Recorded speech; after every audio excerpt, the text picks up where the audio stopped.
បាទសូមជម្រាបសួរពុកម៉ែបងប្អូននេះគឺជាកូនមនស្រែពូជស្គួយចម្រុះពណ៌អាយុវាបាន4ថ្ងៃនេះបាទហើយសុខភាពវាល្អបងប្អូនណាកំមប់ស្រស់ល្អហើយបញ្ជាក់ក្រុមនេះគឺមានម្ចាស់ហើយអស់ហើយបងប្អូនណាអត់មាននៅទំនេរទេ200ក្បាលជាងគឺកក់យកហើយអស់ហើយម្ចាស់គាត់គឺយក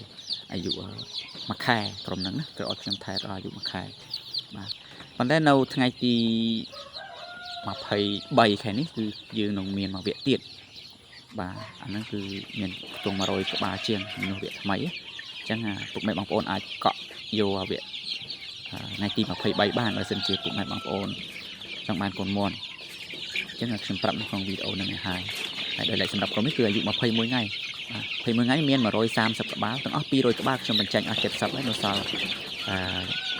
130ក្បាលក៏មានម្ចាស់ហើយអស់ហើយបងប្អូនណាគឺខ្ញុំនឹងបញ្ចេញហ្នឹងទាំងអស់ហ្នឹងឥ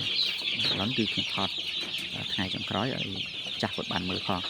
ហើយពុំមានផ្សេងៗបងប្អូន